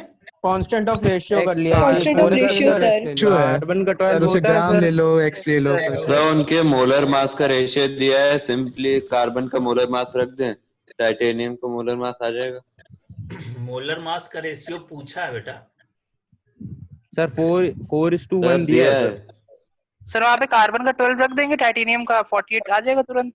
48 कार्बन का 12 रख देंगे, डायरेक्ट आ जाएगा। रेशियो तो सेम ही रहेगा ना। दिया है वो तो मैंने मास ऊपर दिया है। सॉल्व कर दिया है, ये तो ऊपर सॉल्व है। अभी अपने को ये दूसरा तरीका जो मैं बता रहा हूँ वो भी देख लेते हैं। ठीक है, अगर आपको एटम दिए, 1 एटम दिया है, तो आप क्या लिखेंगे भैया? एक बात बताओ मुझे, क्या लिखेंगे? वेट कैसे लिखेंगे? Weight equal to number of atom दिया है तो 1 divided by Na into atomic weight लिखेंगे कि नहीं? क्योंकि ये मोल्स है। Yes sir. बोले सही है। सिमिलरली ये वेट ऑफ टाइटेनियम हो गया, एटॉमिक वेट ऑफ टाइटेनियम हो गया, उसके एटम 1 दिया है। वेट ऑफ कार्बन निकालना है तो उसका नंबर ऑफ एटम 1 दिया है, divide by Na into atomic weight of carbon. Clear है? यही होगा, ये फर्स्ट इक्वेशन हो गई, ये सेकंड इक्वेशन हो गई। अब बताओ फर्स्ट से सेकंड को डिवाइड कर दो, वो क्या आ जाएगा सर? क्या ये कैंसिल हो जाएंगे? Atomic weight of titanium upon atomic weight of carbon आ जाएगा। और रेशियो 4:1 दिया है, 4:1 इक्वल टू ये आपको एटॉमिक वेट निकालना है टाइटेनियम का, डिवाइड बाय 12। क्या सॉल्व हो जाएगा? हो जाएगा सर। दो तरीके हैं, दोनों से कर लो। मैंने पढ़ा नहीं था सर, टाइटेनियम एटम दिया है तो मुझे लगा कि ज्यादा एटम भी हो सकते हैं। अच्छा ठीक है, आगे बोले, आगे चलें बेटा? सर ठीक है, अभी कहीं डाउट नहीं है ना? नहीं सर। अगर कोई मतलब वो रेफरेंस नहीं दिया है कि ये सिंगल एटम है तो फिर क्या करेंगे? रेफरेंस तो वो मोलर मास वाले कॉन्सेप्ट से कर लो कि मोलर मास दिया है तो 1 मोल ही होगा। यस सर ठीक है। अब बेटा ये बताओ, 7th मोलर मास की डेफिनेशन ही है 1 मोल के लिए। 7th बताओ, क्वेश्चन हो गया होगा सबसे? हो गया सर। ये तो बहुत ही घटिया वाला क्वेश्चन है। हाँ, direct formula M1 percentage of 1 yes sir, वो M1% वाला। 8वां क्वेश्चन सर 8वें में डाउट है। हो गया सर। हो गया सर। बता दीजिएगा। चलो देख लेते हैं। कह रहा है कि मास of A molecule of water. तो बताओ बेटा, एक बात बताओ, एक मॉलिक्यूल दिया है, 1 मॉलिक्यूल ऑफ वाटर, वाटर मतलब H2O। अब अगर उसका मास निकालना है, मतलब वेट निकालना है, वेट इक्वल टू क्या होगा? मोल्स इनटू एटॉमिक वेट होगा, मॉलिक्यूलर वेट होगा कि नहीं? बोलो। Yes sir. जब आपको पता है मोल्स होता है वेट अपॉन मॉलिक्यूलर वेट, तो वेट क्या होगा? Moles into molecular weight. Clear है? अब एक बात बताओ, अगर आपको 1 मॉलिक्यूल दिया है तो डिवाइड बाय Na कर देंगे तो मोल्स आ जाएंगे। यस सर, आ गए। इनटू मॉलिक्यूलर वेट 18 होता है तो क्या वेट आ गया? Yes sir. Yes sir. Gram में आएगा, उसको केजी में कन्वर्ट कर लो क्योंकि आंसर केजी में है। क्लियर है? 3 × 10⁻20 सर। अभी और एक बार से बता दीजिए वाला, मतलब सर आपने मोल्स को सर 1/Na ले लिया नंबर ऑफ एंटिटीज में। हाँ ठीक है सर। मॉलिक्यूलर वेट तो H2O का सर 18 होता है सर, उससे जो Na से डिवाइड करेंगे तो वही आंसर आ जाएगा। हाँ, 1/Na करोगे तो मोल्स दे देगा। अब मोल्स में एटॉमिक मॉलिक्यूलर वेट का मल्टीप्लाई कर दो, तो वही किया हमने, वेट आ गया सर। उसको नंबर ऑफ एंटिटीज वाले फॉर्म में कर दिया। हाँ, अगर भाई मुझे 1 मॉलिक्यूल, भाई मुझे वेट निकालना है या नंबर ऑफ एटम निकालना है तो मैं क्या करूंगा? क्या करूंगा मैं? शिवांश बेटा क्या हुआ? Hello RN02। शिवांश बेटा ये क्या, क्यों किया ऐसा? कलाकारी। शिवांश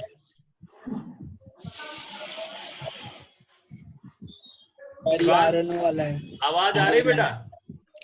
तो बाहर कर दीजिए। तो सोच रहा हो करेगा तो नाम गलती से हो गया, कर दिया तो गलती से हो गया। ठीक है, कोई बात नहीं फिर तो। चलो अब इधर यहाँ पे देखो, ये मोल्स है, ये मॉलिक्यूलर वेट है, तो मल्टीप्लाई कर दिया तो वेट आ गया अपने पास। सर इसको ऐसे भी हाँ, सर Na मॉलिक्यूल का वेट 18 ग्राम है और 1 मॉलिक्यूल ये यूनिटरी मेथड है। वेरी गुड, बहुत अच्छी बात है, आपने बहुत अच्छी चीज सीखा है कि भाई Yes, sir, मैंने भी वही किया। हमने क्या किया, number of atom, number of molecule, और एक तरफ हमने लिख लिया wait.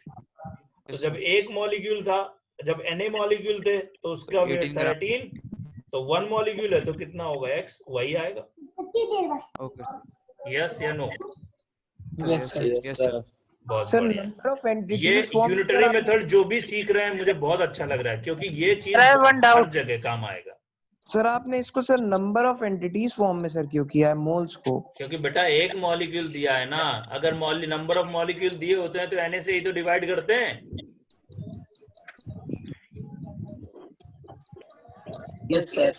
Sir, I have one doubt. Sir, I have one doubt. हाँ बेटा बोलो। Sir, molecular weight of one molecule होता है?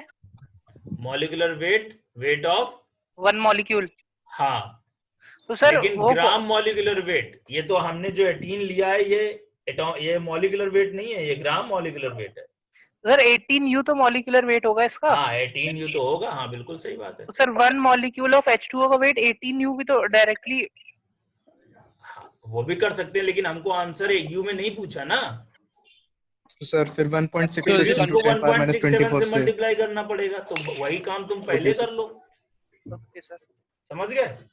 सर बेटा एक क्वेश्चन को कई तरीके से किया जा सकता है, मुझे अच्छा लग रहा है कि आप हर तरीके से सोच रहे हो, बहुत अच्छी बात है, गुड। सर जो 5th वाला क्वेश्चन था, हाँ। तो उसमें पहले ग्राम में था, U में कैसे आ रहा था सर? कैसे, किस में था बेटा? ग्राम और यू वाला जो आपने बताया था उससे ग्राम यू के मतलब बराबर ऐसे हो जाएगा एटॉमिक वाले मास वाले। वो इसकी यूनिट्स कैसे? सर Na से डिवाइड करके हो जाएगा। इसको ये Na से डिवाइड करेंगे तो 1 एटम का कन्वर्ट हो गया कि नहीं हो गया? 1.55 into 10⁻22 लिया तो Na से डिवाइड किया तो ये 1 एटम के लिए हो गया ना। 1 एटम का mass into its atomic weight, वही आपको क्या दे देगा, उसका वेट दे देगा। 0.9 तो था ग्राम सर। 0.9 ग्राम 0.9 ग्राम था ना सर? ये कह रहा है सर ग्राम को AMU में कैसे कन्वर्ट कर लिया, मतलब 0.9 ग्राम है और AMU में पूछा है। ये आपका सर 36 ग्राम आया था, 0.9 तो गिवन था।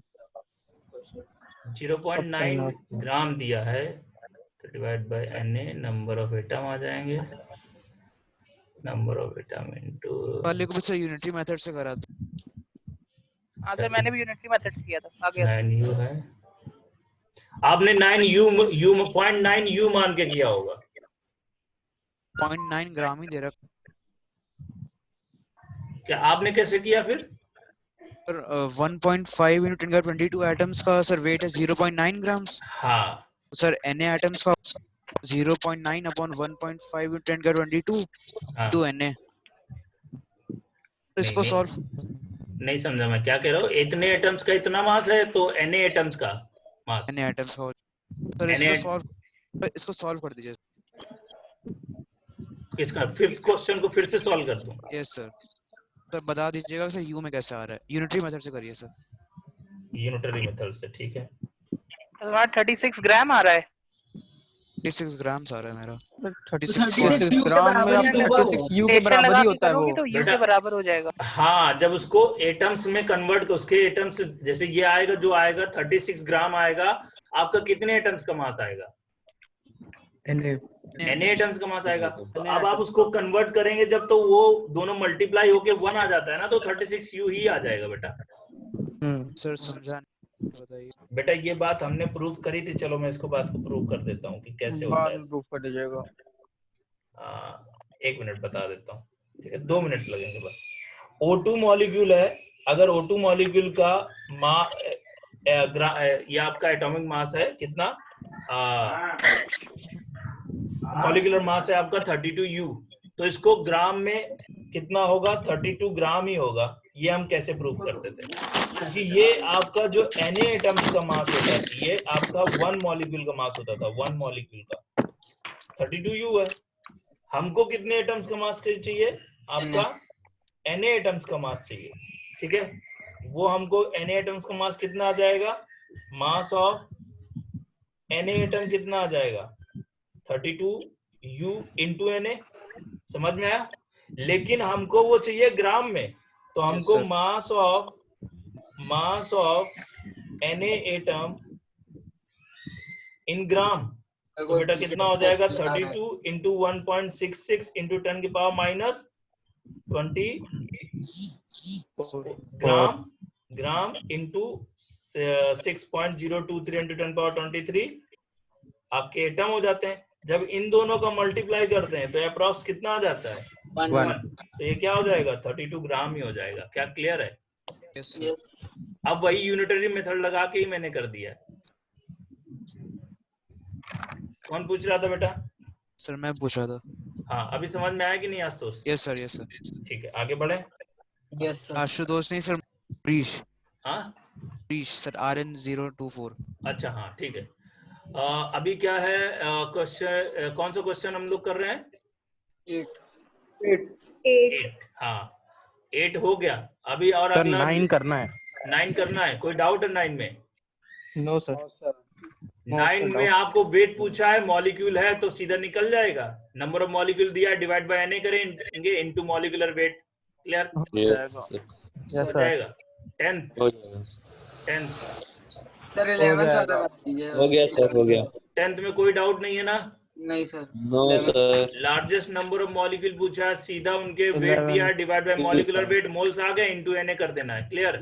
11 में कोई डाउट है? सर 11th में डाउट है। No sir. Yes sir. 11 में डाउट है, चलो देख कर लेते दीजिए। हैं।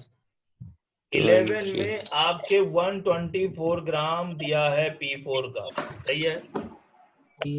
तो इसमें अगर हम मोल्स निकालें तो कितना होगा इसका?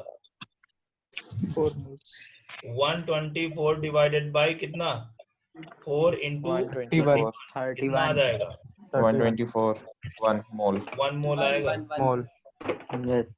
तो इसमें कोई एक ऑप्शन है 1 मोल दिया गया, इट कंटेन 1 मोल? नहीं सर लार्जेस्ट निकालना है। नहीं बेटा, 11th पहला ऑप्शन है 4 एटम ऑफ फास्फोरस। क्या ये गलत है? क्योंकि इसके पास नंबर ऑफ एटम्स कितने होंगे?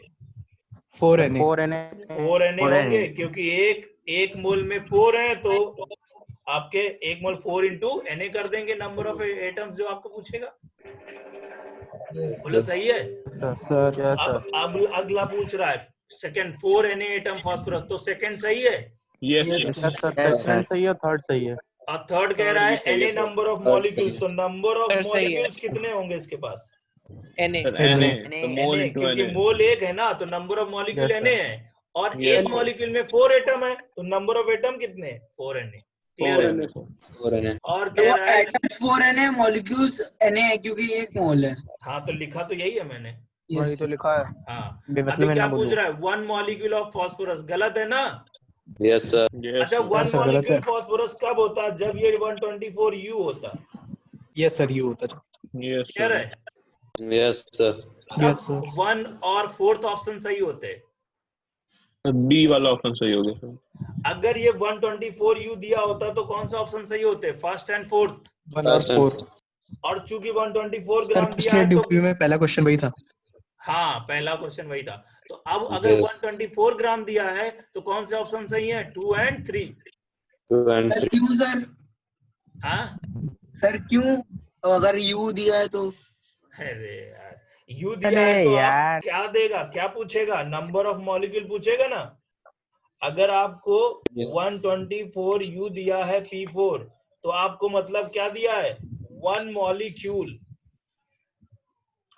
मॉलिक्यूल आपको इसमें अगर आप इसको डिवाइड करोगे 124 को 4/32U से, ठीक है, तो ये क्या देगा? नंबर ऑफ मॉलिक्यूल देगा। क्या देगा? Number of molecule. क्योंकि ये मास होता है 1 मॉलिक्यूल का। AMU में क्या आता है? Mass of 1 molecule. और जो ग्राम में आता है वो मास ऑफ Na मॉलिक्यूल होता है। और इसको यूनिटरी मेथड से कर लें तो बहुत ही अच्छा होगा। यूनिटरी मेथड से क्या करें हम लोग? एक तरफ लिखें मॉलिक्यूल, एक तरफ क्या लिखें? मॉलिक्यूल, और एक तरफ लिखें उसका वेट। अब मुझे बताइए, जब एक मॉलिक्यूल था P4 का तो उसका वेट कितना था mu में? 124